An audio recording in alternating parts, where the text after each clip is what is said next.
को डेटा दे रही है, वो एस्ट्रोफिजिक्स है। तो एस्ट्रोफिजिक्स जो है ये हमको समझावे कि मनुष्य को इंद्रिय को ज्ञान जो हो रहा है, थोड़ा सा बेयर करियो मेरे संग। ये सब बातें चर्चाएं बहुत आइसक्रीम की तरह गले नहीं उतरे, इनको थोड़ा रेलिश करके समझना चाहिए, बस इतनी सी बात है। मैं पूरा समझाने को प्रयास करूँगा। ये अवकाश में आज भी इतने सारे अस्तित्व को भाग पड़े हुए हैं कि जाको आज वैज्ञानिक ढूंढ नहीं पाए हैं कहीं। बहुत पेरिफेरल, बहुत आगे की पहले की जो गैलेक्सीज है उनको वैज्ञानिक समझ पाए हैं। बाकी जो और फार रिमोट जो गैलेक्सीज है, उन गैलेक्सीज पे जो billions of years, light years हमसे पर है, उनको समझ नहीं पाए हैं। और वैज्ञानिकन में याके दो अभिगम है, कुछ ये माने कि हम या को कभी समझ पाएंगे और कुछ ये माने कि हम या को कभी नहीं समझ पाएंगे। कुल मिला के मेरा सब्जेक्ट विज्ञान पढ़ाने को नहीं मिलता। मैं यहाँ श्री महाप्रभु की वाणी को शिक्षक हूँ। कहना मैं ये चाह रहे हूँ कि अधिभूत वो है कि जाकू हम अपनी इंद्रिय से देख सकें। और जब में 5 प्रॉपर्टी है, पृथ्वी, जल, तेज, वायु और आकाश। चला? अध्यात्म वो है जहाँ में ये 5 प्रॉपर्टीज नहीं मिल रही है। और वह अध्यात्म को भी सत्ता देने वालों आधिदैविक वो है कि जो केवल हमको शास्त्र की भाषा से ही समझ आ सके, क्योंकि वो इंद्रियातीत है। हमारी कोई इंद्रिय वह को कहीं भी स्पर्श नहीं कर सके, कहीं भी वह को जान नहीं सके। दूसरे शब्द में कहूँ, अगर अंग्रेजी को शब्द तुमको ध्यान आता हो, बियॉन्ड अवर परसेप्शन।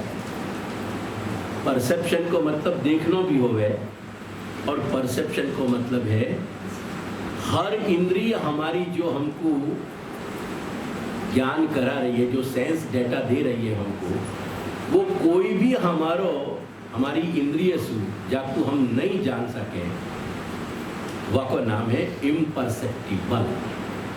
जाको हम नहीं जान सके इंद्रिय से, तो आधिदैविक जो है वह को हम इंद्रिय से नहीं जान सके। तो 3 बात गई। आधिभौतिक जब को हम इंद्रिय से जान सक रहे हैं, आध्यात्मिक के जाको जो भौतिक नहीं है किंतु वह की सत्ता आधिदैविक के कारण है, ये अधिदेव के कारण है।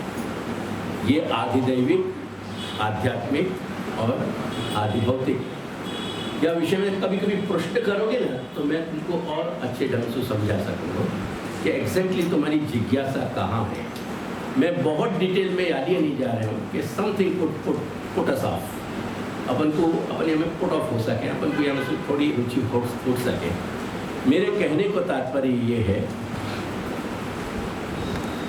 कि श्री महाप्रभु की वाणी का जो विषय है ना, जो सब्जेक्ट है, वो आधिभौतिक जगत तक की सत्ता देने वालों जो आधिदैविक है, वो आधिदैविक बेसिकली श्री महाप्रभु को सब्जेक्ट है। बात ख्याल में आई? जैसे जगत के क्रिएशन के लिए बहुत सारे मत है, मैं वहाँ में नहीं जा रहा हूँ, लेकिन जो भी फाइनल पार्टिकल है या वो इलेक्ट्रिकल केबल स्पार्क है या स्ट्रिंग है, क्या है, लेकिन जो फिजिकल प्रॉपर्टी को एग्जिस्टेंस में ला रही है, जाके कारण स्पेस और टाइम दोनों एग्जिस्टेंस में आ रहे हैं, वह फाइनल प्रॉपर्टी को वो गॉड पार्टिकल कह रहे हैं। थोड़ी फिजिक्स पढ़ोगे बेटा? फिजिक्स मेरा पैशन है। 50 वर्ष में फिजिक्स के साथ हूँ। मेरी टाइम और स्पेस पे सीरीज है जो तुम युवान के लिए है, तुम यहाँ से उपलब्ध करा के सुनी होगा। एनीवेज, तो जो गॉड पार्टिकल है, क्या लाई, वही गॉड पार्टिकल को मैं आदिदैविक कह रहा हूँ। वो आदिदैविक जो अस्तित्व है। एक बात हमेशा ध्यान रख के चलियो, जगत में सब कुछ आधार जो है वो है पे है, अस्थि पे है। BEING, बीइंग, अस्तित्व, अस्थि। अस्थि को इनकार करनो वो कोई की सामर्थ्य की बात नहीं है। जो ये कह रहे हो है ना कि ईश्वर नहीं है, तो नास्तिक नहीं हो सकता। वो नास्तिक तब बनेगा जब वो अपने खुद के होने की शून्यता सिद्ध कर दे। मेरी बात समझ में आई? Which is impossible. अगर वो है कहीं अस्तित्व में, तो वो नास्ति नहीं कर सके सिद्ध, और नास्ति जब तक सिद्ध नहीं होएगा तब तक अस्थि मौजूद ही मौजूद है। पूरा चिंतन भारतवर्ष को, अपने यहाँ को, वो अस्थि पे टिक्यो भयो है, और यालिए ही हम लोग आस्तिक लोग कहे जाए। जो अस्थि में बिलीव करते हो वो आस्तिक है। आई बात ख्याल में? वो क्षेत्र श्री महाप्रभु को आदिदैविक को है। श्री महाप्रभु हमको समझावे कि आदिदैविक, जो आदिदैविक एलिमेंट है वो ही कृष्ण है। क्या लाई बात मेरी बात? जो आदिदैविक एलिमेंट है, तत्व है, वो ही कृष्ण है, और वो कृष्ण साकार है। अब एक बात और यह स्टेज पे समझा दो।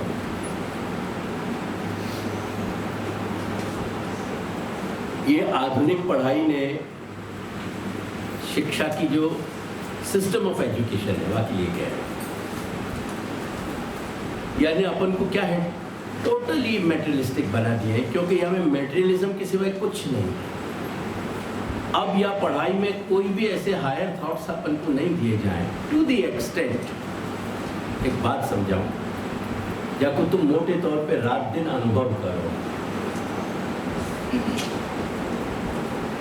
विजुअल इफेक्ट्स जो है तुम्हारे, वेदर इट इज तुम्हारे मोबाइल के स्क्रीन पे है, या टीवी के मॉनिटर पे है, या फिल्म की बड़ी स्क्रीन पे है, वहाँ में जब कहीं इमोशंस जब अपने प्रोजेक्ट किए जाए, तो इमोशंस अपन को इफेक्ट करें कि नहीं करें? करें ना इमोशंस इफेक्ट। जैसे कविता, अगर कोई को काव्य प्रिय है, तो कविता के, कोई गाने के, आजकल तो सॉन्ग्स में अधिकतर गाली गलौज आवे, मैं उनकी निंदा स्तुति नहीं कर रहे हूँ, पर जहाँ भी मीनिंगफुलनेस कहीं है, और वो मीनिंगफुलनेस हमारे मनुष्य के कुछ अंतर्भावन से अगर जुड़ी हुई है वो बात, तो वो अपन को छुए अंदर, अपन सहज वाह कह बैठे।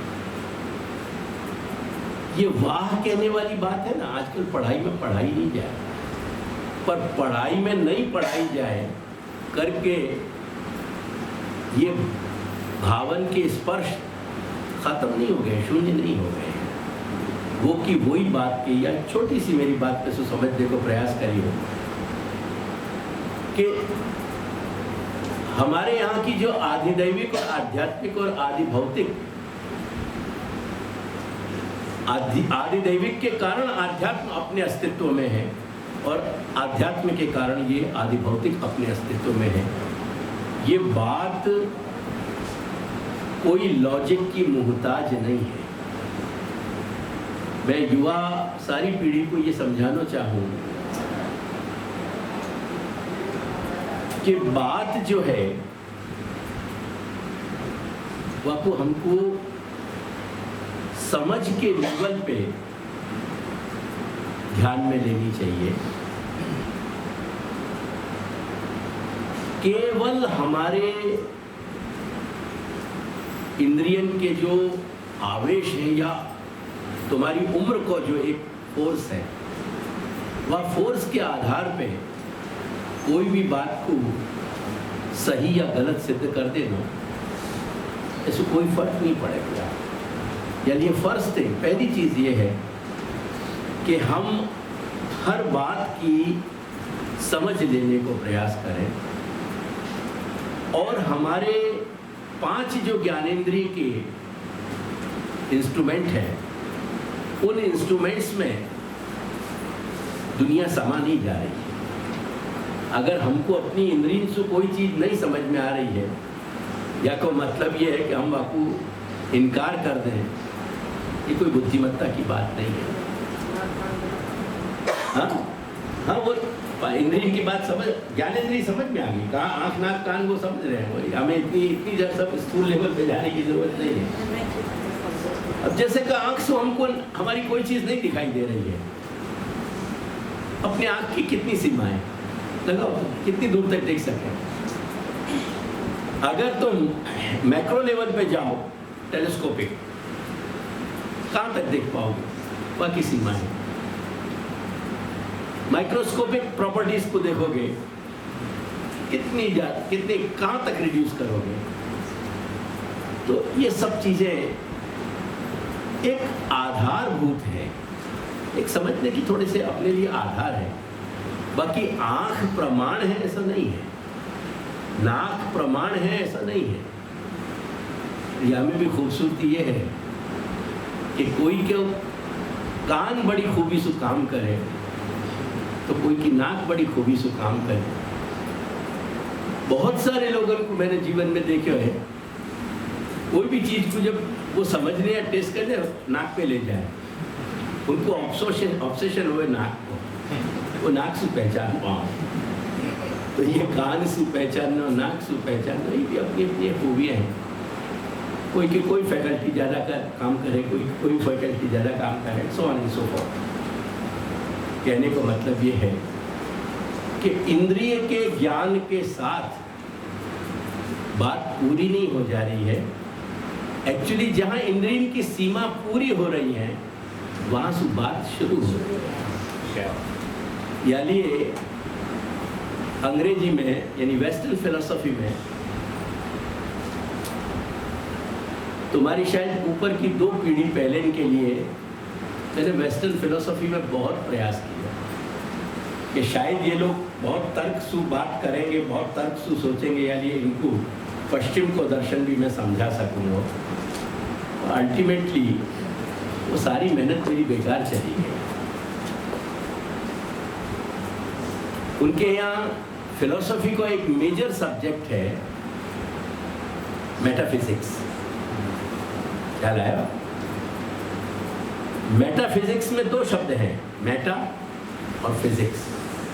मेटा का मतलब है बियॉन्ड और फिजिक्स का मतलब है भौतिकता। जहाँ भौतिकता की सीमा पूरी हो जाए, वहाँ से आध्यात्म की सीमा शुरू हो। तो अपना सब्जेक्ट है ना, वो मेटाफिजिकल है, वो फिजिकल नहीं।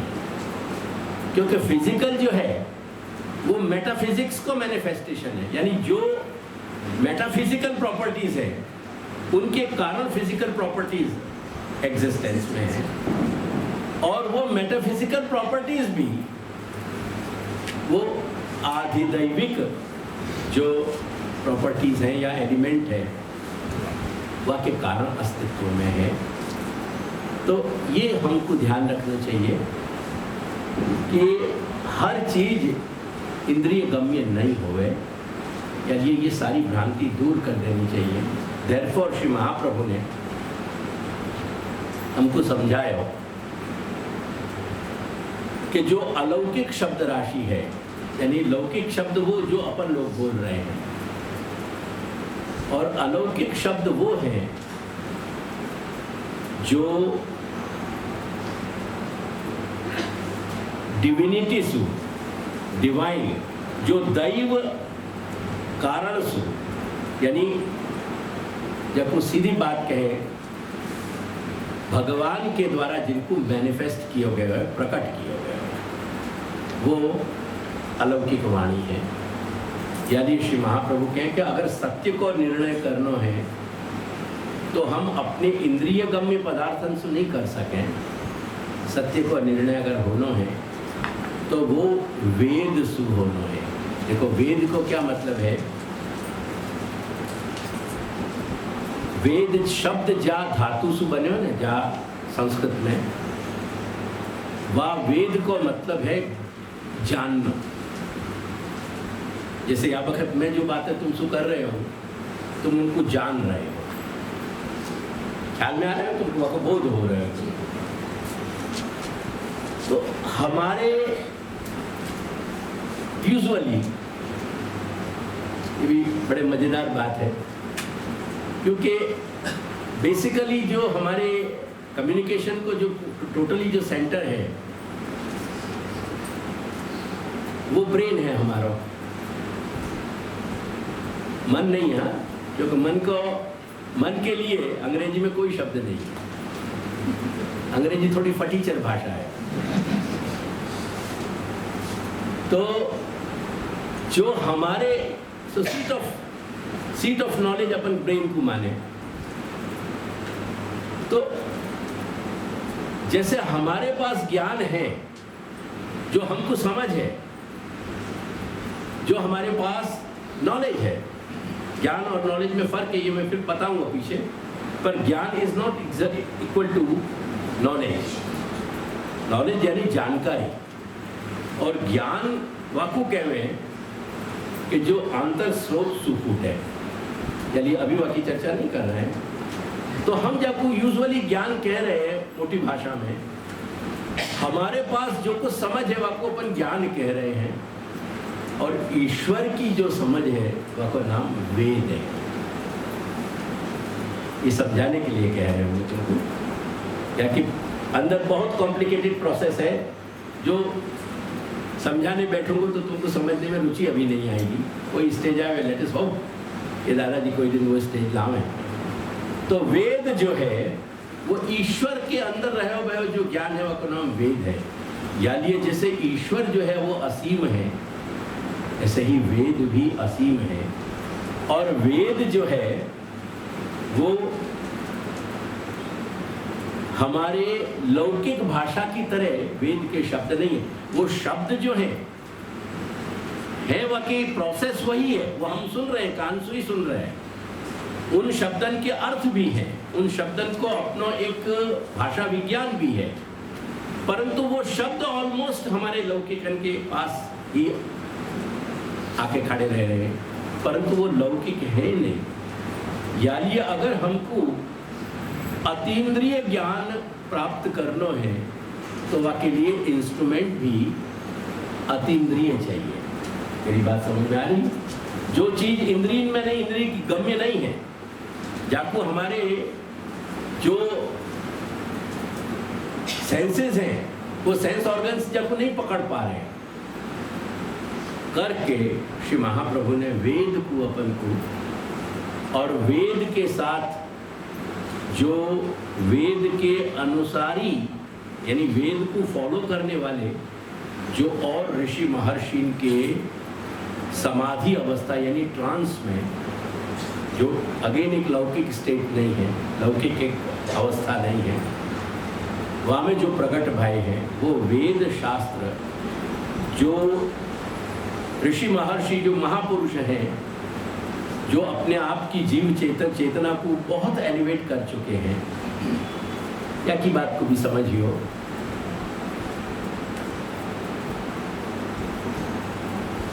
बहुत सारे लोग साइकिल पे चढ़ने में घबराए। अब थोड़ा युग फास्ट हो गया है, यानी ये चीज़ तुम्हारे ऑब्जर्वेशन में कम आ है, पर आज भी तुमको ऐसे लोग मिलेंगे कि जो साइकिल पे नहीं बैठेंगे, जो टू व्हीलर्स पे नहीं बैठे, मिलेंगे ऐसे लोग, क्योंकि उनके अंदर भय है। ख्याल आया? कुछ लोग वही साहस को इतना एलिवेट करें कि स्पेस लैब में जाके 2-2, 3-3 साल रहे हैं। ट्राई टू अंडरस्टैंड, इमेजिन करो। इमेजिन करने से तुमको एक आश्चर्य की फीलिंग होगी कि वही मनुष्य, जो एक मनुष्य साइकिल पे बैठने में घबरा रहे हो गिरने से, वही वही मानव है, मनुष्य वही है। जाके 2.5 गज की छाती से 2.5 साल 3 साल स्पेस क्राफ्ट में वो व्यतीत कर रहे हो, नॉन ग्रेविटेशनल जोन में। वो साहस की सीमा है। ऐसे ही जिनके आंतर साहस और आंतर ज्ञान बढ़ जाए ना, वो ऋषि महर्षि कहलावे, यानी वो हमसे बहुत ऊपर हो,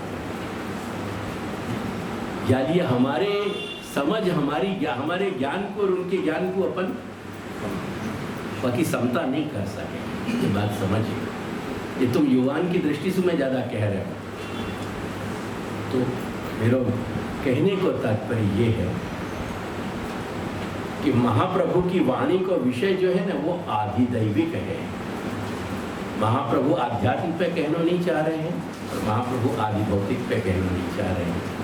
श्री महाप्रभु यह बात को, मैंने बात षोडश ग्रंथ से शुरू करी। श्री महाप्रभु बालबोध नाम के ग्रंथ में यह बात को स्पष्ट कर रहे हैं कि अगर तुमको फिजिकलिटी को तो सवाल ही नहीं है, यानी भौतिक बातन को कहने की जरूरत है, क्योंकि भौतिक बातन को जानने के लिए भौतिक शास्त्र को तुम देखो। जैसे फॉर एग्जांपल भौतिकी यानी फिजिक्स, तो वो सारे ऐसे अपने यहाँ भी बहुत सारे ग्रंथ प्राचीन काल के हैं, आयुर्वेद इत्यादि की ये सारे जो ग्रंथ हैं वो अपने यहाँ वो भौतिक बात को ही कहने वाले हैं। अपने यहाँ भूगोल भी है, अपने यहाँ ये सारी चीज़ें हैं कि जो भौतिक चीज़ों को कह रहे हैं। अब शास्त्र का विषय जो है 2 जगह चले, एक तो आध्यात्मिक जो है वो शास्त्र का विषय है, एक आधिदैविक है वो शास्त्र का विषय है। तो आधिदैविक बाबत में भी श्री महाप्रभु खुलासा कर देवे कि तुमको यदि आधिदैविक कोई बात जाननी है तो तुम उन धर्म शास्त्रन में जाके देखो। बहुत सारे शास्त्र हैं ऐसे जो तुमको अध्यात्म से परिचित करा देंगे। जैसे जो भी केवल जीव चैतन्य की मुक्ति तक जो रिलेटेड है कि जीव चैतन्य मुक्त हो जाए, ये धीरे धीरे विषय अपने संग में आएंगे। और ये विषय ऐसा नहीं है कहीं ना कहीं तुम वैष्णव हो, तुम कंठी पहने हुए हो, तो कुछ बातें ये तुम ऑलरेडी तुम समझ रहे हो।